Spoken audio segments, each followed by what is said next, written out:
این به قول کلمه قبرستان تربت از کلمه تربت گرفتگی. اکنون کدام چیها سبب شدگی که این قشلاق همین خیلی نام گرفتگی. اینجا قلعه حصار هست. بعد در همین قلعه حصار گرد اطرافش دیدبانگاه‌های قلعه هست. همین بسیاری و چیزای نوکرای همون پادشاه همین دیدبانگاه‌ها با قراولی می‌کردند که از کدام طرف یگان حمله میکنن، از کدام طرف یگان وایچی میکنن. همین خیلی دیدبانگاه‌ها گرد اطراف قشلاق ما زیاده از 10 تا بود. تپه‌های کلان. بعد از همه تپه کلانش این خوشتپه میگن قبرستان دیهمان. انا وقتی که همین دیدبانگاه با از هر طرف حمله میکردن زد و خوردهای کلان میشد است، جنگای کلان میشد است، آدم‌ها بسیار میمردن. انا همین تپه‌ها با اینا بعد اطراف هم دیدبانگاه هم گردی هم تپه‌ها با همون جسدهای مردگی گور میکردن. نه همین معناش اساسی تربت ایو دربت میگن شد. معناش قبرستان است. برای آنکه در همین مکان دوری باسمچگری ده تا حاضر همون مزاری همینا همه چیزی همینا وجود داره. 6 تا تپه بوده. در خاطرم است که 6 تا تپه، یک تا ها اینجا بالاده هست، یک تا 3 تا اینجا ده هست جای قبرستان، یک تا پایان ده هست، یک تا ها زمین پایان ده و هوار کردن. این دیگرش ایستادگی هست.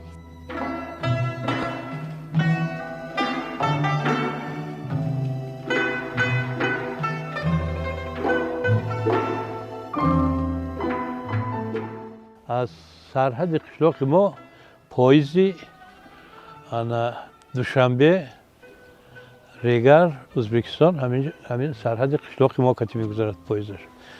و دویم چیز همین که اینجا کانال کلان حصار بعد جنگ بزرگ وطنی وقتی که کانال کلان حصار میکشن همین کانال با که آب میبیاد این زمین ها همه زمین های بیکار خوابیده بود، همه تو قیزار بود. وقتی که کانال کلان حصار میکشن این قشلاق آهسته آباد میشود برای که آب آمد.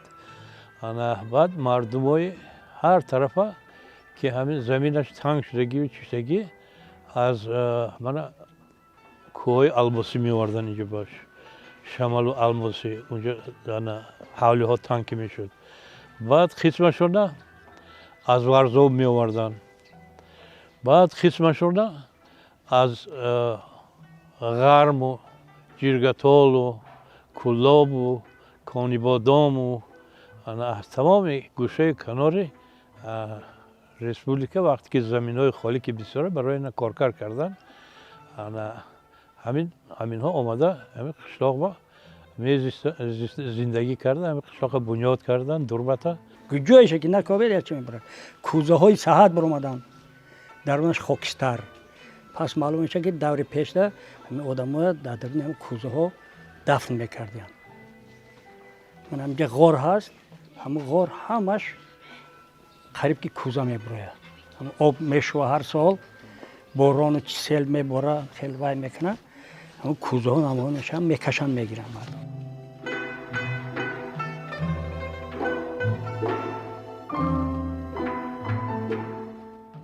این دیه اکن باباهای ما همینجا تولد شدگیان. بعد همین ریولوسیا ده 24 هم باشد اگر حساب کنید خودش علاقه 100 سال شده یا عصر. اولین آدمای آمدگی این دیه بابای ملیک میگفتن یک تا من خونش این طرف وای بود. بعد باباهای ما بودن و امک بچه ها همشون همینجا آمده الماسی دره الماسی آمده همینجا مکان کرده زندگی کرده. بعد سال 49 من این طرف آباد کردم. زمین جمعی هایت شد که همون غر هایت مردم شد یک قصه آورده من همینجا 75 خواجگی همینجا آورده جای دادم. اون طرف من همین طرف همه مردمی هایی زندگی میکنن و من در قشلاق ما همشون اتفاقا یگان وای ندارم.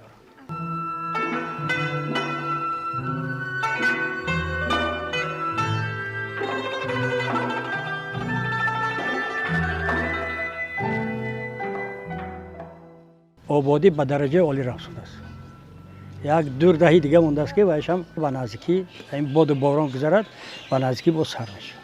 وایش هم تعمیر سر میشه. مردم همه با حشر قطعی مردم روای همه هموار سیمین کردن. اسفالت پوش کردن بعضی کوچه های حتی. من کوچه بین همه اسفالت پوش کردن. همه قوی من آدمایی که سال صاحب کارند به واسطه با یاری آنها همین کارها به انجام رسانده است. راه اسفالت هم مکتب‌ها به درجهش ولی اگر آن در کار کنیم من حولید با آب گرم میشد آب خنک میشد انا پیچکه‌های برجوی که هست همون کتی گرم میکنیم.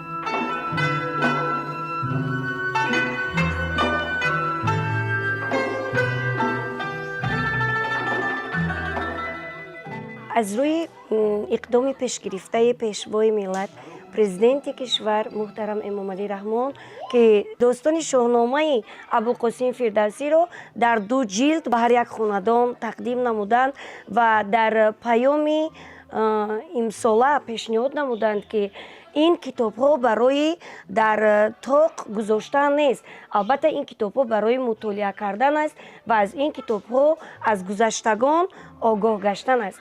ما در مؤسسه تحصیلات میانه عمومی رقم 22 شهر حصار دهه دوربد این اقدام پیشگرفته جناب عالی را دستگیری نمودیم و در مؤسسه با خوانندگان کار و فعالیت کرده ایستادیم و در تلاش آن هستیم که خوانندگان ما از این داستان به خود نیروهای بلند گیرند و این داستان را از خود نمایند و در آزمون شاهنامه خوانی فعالانه اشتراک کنند. آزمون شاهنامه خوانی میشد.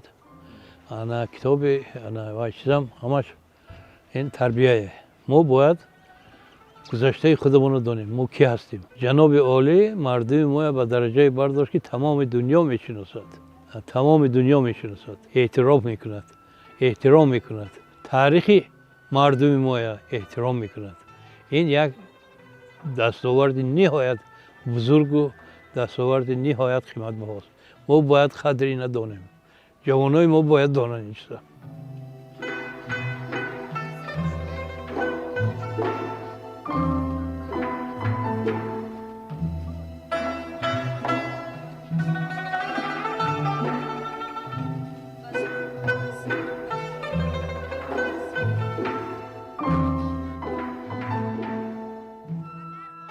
آغاز داستان چو خورشیدی تابنده آمد پدید سفید از خمی کمان بردمید بعد شام به شاه چنین گفت که ای شاه جهان که هرگیز پی کین نگردد نهان ز درد و ز غم آراسته نمود منوچهر آن کینه را باز جست چنین ننگ بر شاه ایران نبود زمین پر ز خون دل ایران نبود همه کوه از خونی گودرزیان به زنار خونی ببندن میان. من یونس آقا شکرانه خواننده صنف 8 به مؤسسه تحصیلات میانه عمومی رقم 22 شهر حصار دهه دوربند میباشم. من زیاده از 200 مصرع شعر از شاهنامه به زوالی فردوسی از یاد نمودم و کوشش میکنم که زیاده از 200 باز هم زیادتر از یاد کرده در آزمون شاهنامه خوانی اشتراک کرده سزاوار جای نمایان گردم. کنون رزم سهراب و رستم شنو دیگرها شنیدستی این هم شنو یکی داستان است پر آبی چشم دلی نازک از رستم آید به خشم اگر پنباده برآید ز کنج به خاک افکند نارسیده ترنج. ستمکاره خوانیمش ای دادگر، هنرمند دانیمش ای بهنر. اگر مرگ داد است بیداد چیست؟ زیداد این همه بانگ و فریاد چیست؟ از این دراز جانی تو آگاه نیست، بدین پرده اندر تو را راه نیست. همه تا دری آز رفته فراز، به کس وا نشد این دری آواز. برفتن مگر بهتر آید جای، چو آرام گیرد اندر به دیگر سرای. اگر مرگ کس را نیاوردی، ز پیر و جوان خاک بسپاردی. آغاز داستان سیاوش. کنون ای سخنگوی بیدار مغز، یک داستان بیارای نغز.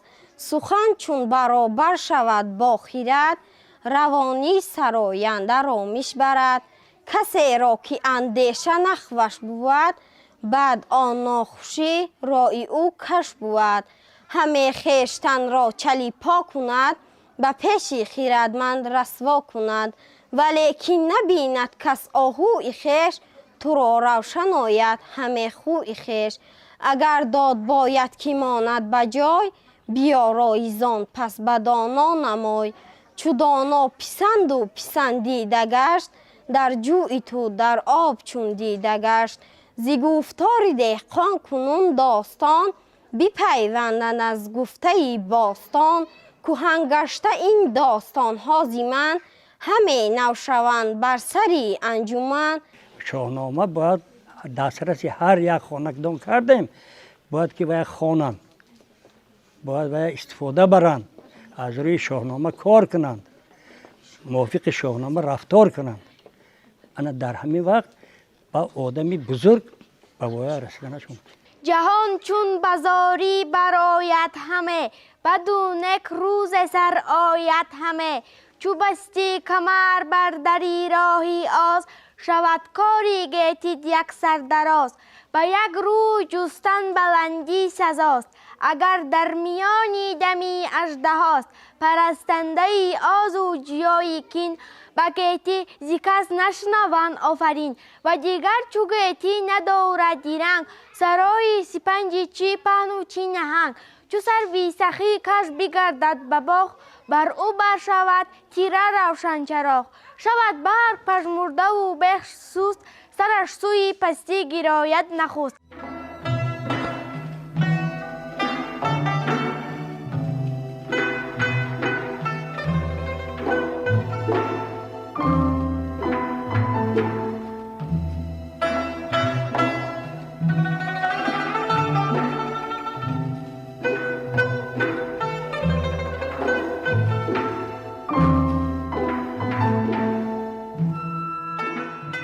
هر هفته امیخیلی تشکیل میکنیم. او نمک اور زوله میگیریم، یک تا تخم میاندازیم برای که خشرو شود. بعد میبریم اویلوی تو پکشک میکنیم، اویلوی میکنیم میخوریم. بعضن قطعی همسایه ها میشینیم یا معرکات هم بعضن میکنیم. اوقات خشروی تاجیکیه او چند یاد دادن گفتن که یاد گیره پگه در کار میشود. اوایده کردیم یاد گرفتیم. خیلی یه بار دو بار ممکن کمتر بیزه میشه، بعد با سوستر میشه. با ما دخترها دا یاد دادیم، کلینو دا یاد دادیم. اوقات ملی همه نقض میبینن، نشان دادن در کار، یاردم کردن در کار یا شکای حاضره را که کنن یاد گیرن. این مثال چیزی ای قدیم اومدگی باید رفتن گیره همین خیلی. ما همین نقض نمیدیدم، پیش همین اوقات هم کردن نقض نمیدیدم. ما همه خانه در کلینش در رفتم همین نقض میدیدم. ما برای همین یاد گرفتم، برای خاطر خسر خشتامنش یاد گرفت همین کاره. تا مقصد گذشتنشون همین حرمت کرده، همین اوقاتای ملی هم میکردن برای کلانو، برای مثال اهل خانواده. ما خوراکای سنی باید استفاده نبریم. پر از همین چیزای شیمیایی هست، ما اینا باید استفاده نبریم. همینا همش برای انسان زیان دارد، هم ذهن و هم تن و هم روح و همه جا زیان دارد. اینا هم میخوایی که چقدر بسیارتر خورم استعمال کنم همین چیزای لذت های هر خیلی خوشکرگی سنی، اینا چیز خوب نیستن. اینها بسیار زیانهای کلان دارد تا گنفان تاثیر میکنند گنفان آدم همه یوشکای حاضره همش مقصد همی اوقات تاجیکی نمیکنن مثال حاضی شیربرنج نمیگن و مثال ده ما مثال شیربرنج میکنیم شیرکدو میکنیم آش سیوق میکنیم قروتاو میکنیم انی یوشکا نمیکنن تنبل هم فقط سی مگزین نگاه میکنن هم با کنن مثال در همه خانواده هم اکنام میشوه هم خوبه یوخی اوقات ملی تاجیکی بین نمیره یاد میگیرم با آینده در کلینوشون در کار میشوه هم امی آدم کم در سین سالش رفت نقض میبینه ممکن یا خیلی یوشکای هم نقض میبینن و خسرخ شتامانا به فکر بسیارتر با نقض میبینن کلانی خانه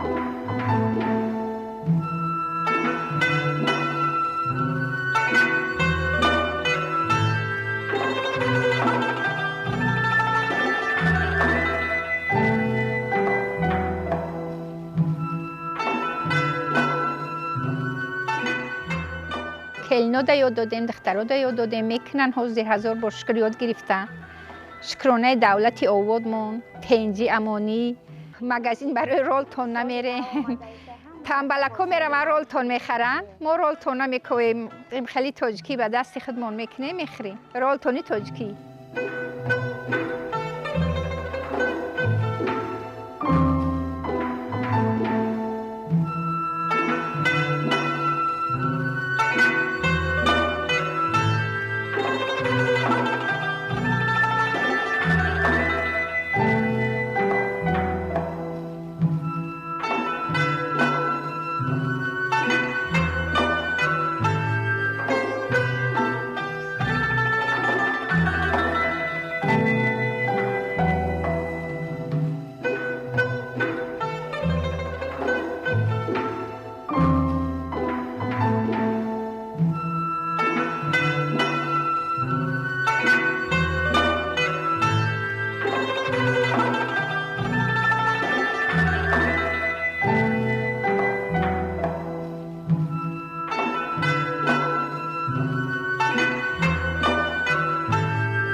باغداری برای بعضی‌ها خوب است برای بعضی‌ها نه همین خیر قایچی است باغداری هم نازکی‌های خودش داره دهقانی این نازکی‌های خودش رو داره دهقان گفته تو باید با یک چیز دادی باید تو کام برین فایده میکند نه که تو اگر برای همین فقط حاصل میانه گویی اگر و همون خدمت کردگیت مبلغ صرف کردگیت همش سر به سر میشه چی فایده نمیمونه نه که از همون سرید نیمه چیز زیاد حاصل دادی انا باید تو با فایده میموند برای هم دهقان گفته این کانی که باید سیر کردی باید چه سیر میکند یک جا مهنت کنی ثمره مهنت میبیری نکنی یک جا میگیری خدای خود یگان چی نمیشود برای مهنت کردن در کار برای یک درخت سبزانی چقدر زحمت کشیدن در کار برای یک درخت تو استفاده برند آخه ثوابش با 10 چند زیاد است این منفعت اگر همین درخت بچی نکنی و یابویی میشد فهمیدید درخت اگر کردکار نکنی یابویی میشد وقتش هم میگفتن که شفتالو هیچ عمری دراز ندارد یعنی اگر هر سال ابریز کنی هر سال چی کنی اگر 90 سال 70 سال عمر میبیند شفتالو که اخیلا میگن از 3 سال 4 سال زیاد عمر نمیبیند این هر یک چیز خودش تربیت خودش دارد اگر تربیت نکنی اگر هیچ وقت هیچ شکلی بهایالله قابل صورت نشد آدمین هم پیش از آن آدم شد بودی نبود آدم پیش که آدم شد میمون بود که وای آخه حکمتی و شکتی کار کرد زندگی کرد که وای شکل آدمی گرفت همین خیلی هر یک چیز با حرکت کردن در کار ابرز کردن در کار دارو کردن در کار که وای یک نمودی وای خودش گرفت و یک حاصلی دست دلخواه یافت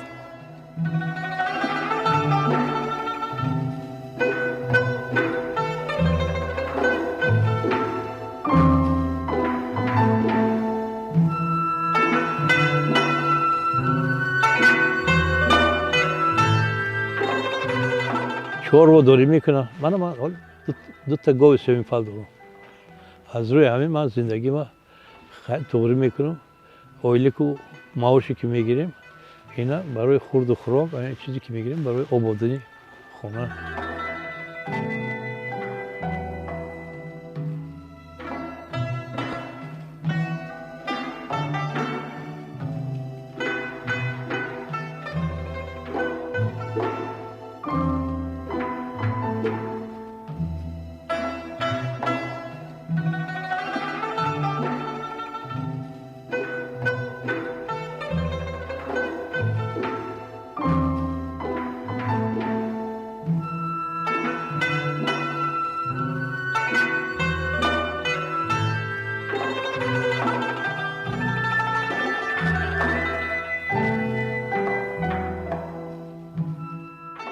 شوقی همین ساختن اسباب‌های موسیقی در دل من از کودکی پیدا شده بود.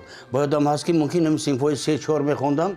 رحمتی مادرم یک اوگیرک داشتم. همین از آلومینی بود.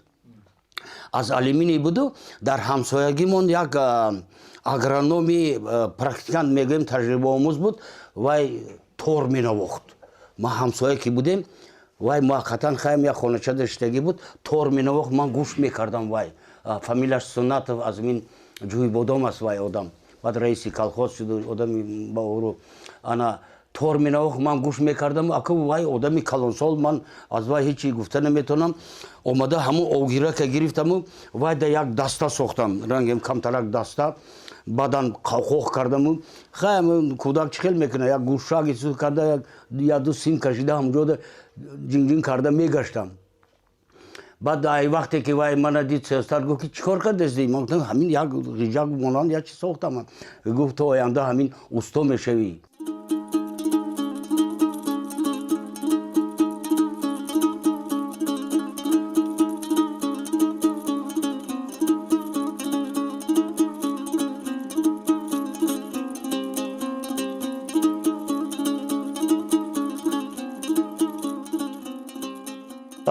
با خریدارای اسباب پیدا شدن با حافظا قطعی رفیق شدیم از من دو تا را بدتر سر کردم ساختن از من تور سر کردم تور روباب خیلی تور من تورهای من در دست هنرمندای بزرگم هستند در دست احمد جان محمدی بود در دست محمد سعید احمد بود در دست کامل جان غنی بودن در دست امن اسبابای ساختگی من هستم با بسیاری تا انا یک طوری من همسایه‌مان ازبکستان میرود در فرغانه یک حافظ خیلی سرود میخواند و میگه که ایستو همین طوری شناس میگه چیکار شناس میگه که همین طور از حصار گرفتگی نیستی میگه که از حصار گرفتگیم از استا عمر علی گفتنی آدم من خریداری کردگیم و ببینید و آدم از خودی همونجا فرغانه اومد و در کجا فهمید از آواز را اومده همون طور گرفته برد من تو همونجا رفتم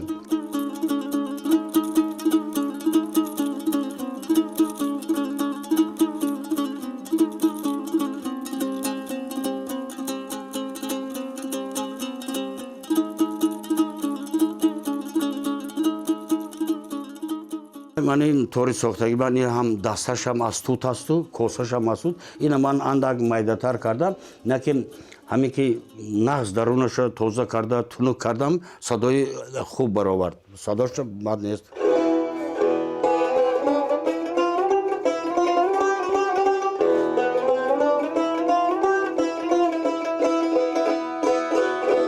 با بسیارتر اسبابای ساختگی میگه من دادرم هست در همسایگیمون و گرچنده خوندگی هم نباشد به حد موسیقیچی зур сарояндаи зур ҳаст вай омада хеле ки мегам бо манда маслиҳат метиҳад ки ака анамиҷаша агар ҳамин хел кунӣ бо дигар хелтар мешавад.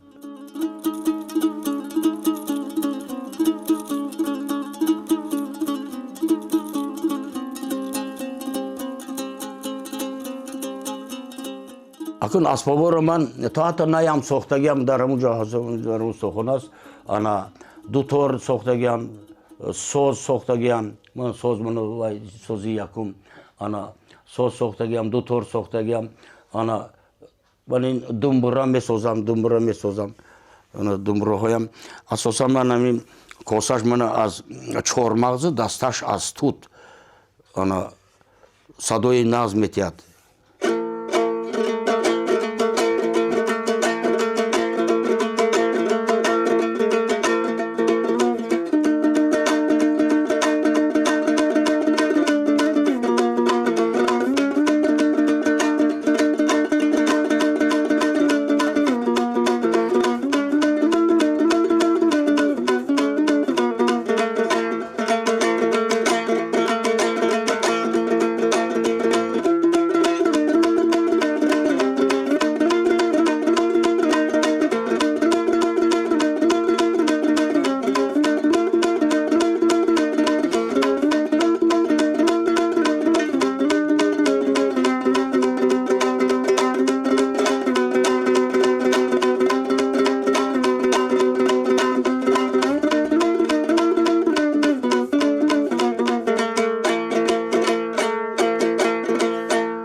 ба ғарзе ки бо ман асбобҳои мусиқӣ месозам бо ёру дӯсто асбобҳошонро мебирам таъмир мекунам.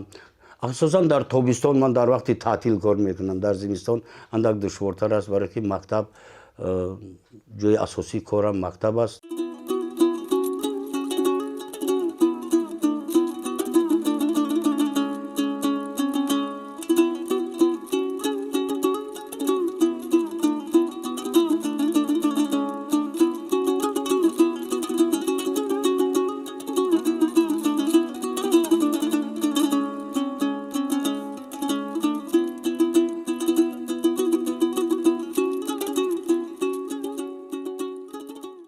Хай ам милли тоҷики хидматши ами кулчаяю нони чапотияю фатир хамираю гирдача ҳозир мо кулчи майда пухсудем майда бо аи калонтар аст бо кулчаи арраги калон милли тоҷикӣ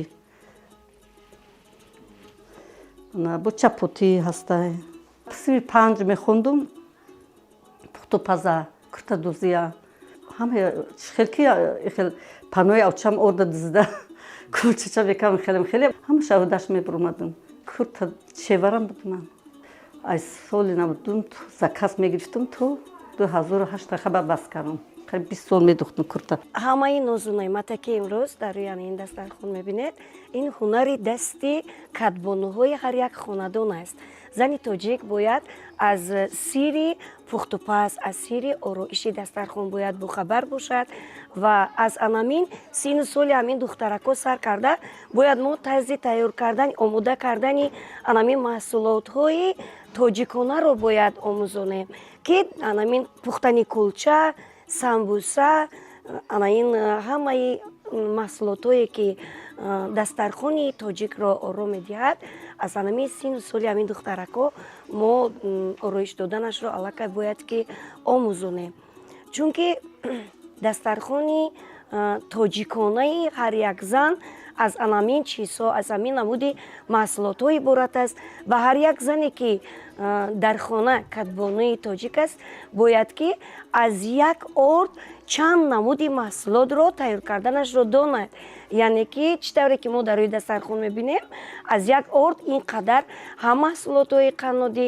ҳам кулчаву нон ҳам ин самбусаву озуқу дигар намуди маҳсулотҳо омода карда шуданд.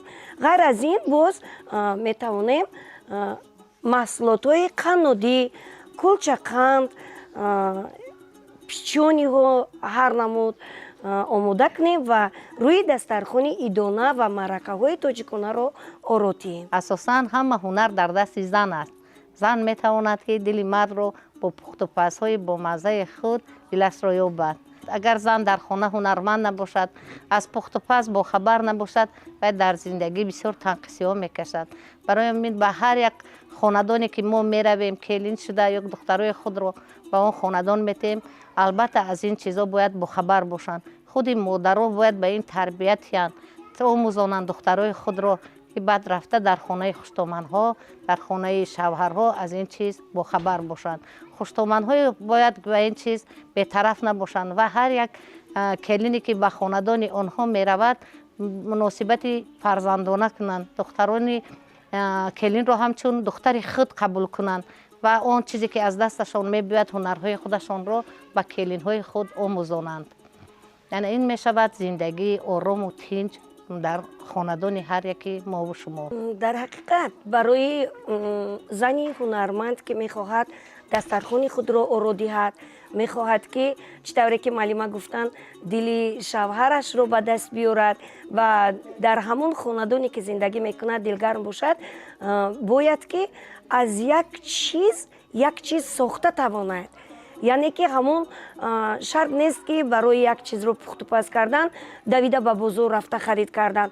همون چی محصولاتی که در درون همون خانه هست از همون یک چیز آماده کردن رو الکی تواند. صرفه و سرشتکار باشد، همون محصولات خانه بوده رو استفاده کرده، صرفه کارانه استفاده کرده تواند و هر یک چیزی لازم و نالازم به بازار برآمدن، خرید زیاد کردن و همه آن خریدهای کرده رو به صرفه استفاده بردن، این لایق زن تاجیک نیست. مثال اکو هرکه همه هرکه فرزنده پدر مادر رو با جوش به برای زندگی تیار کردن در کوبایا. مثال که همه کار ایودش بروید تونا کم یاد دادن در کوبانی خیل کن. خاک پیش گازو و آلود مایده یک اون چه نسل گفته خیلی نوشته نیو. من کاری که سبکای رفت چینای من مثال تریزشک چنگ خانه گیر من خیلی پول شک کاری سبکه اول ما یاد میتیم بعد استوسته که کم تر شد اهودی وکی برومد بعد دیگه چی رفته با پیش استوده نشون داده من کم نویرم من دینوزه کدی مدینم خیلی میکنم دختر جان خیلی کن جوش شد داد یک گرنه پرتو که میپره روغن در اوست نشه که من که چمام خیلی زنگ بود اوچمن 5 انگشتش نه. در پیش فصل بهاری نوزنین است. زنان ما، مادران ما، زنان تاجیک ما بیشتر از همین سبزه و علف هایی که در فصل بهار میروید هر گونه خوراکای ملی تیار میکنند. من همین سمبوسه رو هم در حالتی که در خانه گوشت نیست شرط نیست که باید گوشت باشد و بعد ما سمبوسه آماده کنیم. میشود که از همون علف های بهاری ما سمبوسه آماده کنیم. همین خورش ها رو هم میتوانیم با علف هایی که در بهار میسبزد به مانند جغ، پودینه، اسپلاق، همین نمود سبزواتو کتی می شود که سمبوسه های زیبا، این پیرشکی های خوشرو، تمام نمود خورش ها رو می توانیم که آماده کنیم و طرز آماده کردن همین نمودها رو باید ما به فرزندان خود آموزانیم که در رفت زندگی خود از همین چیزها استفاده برده توانند.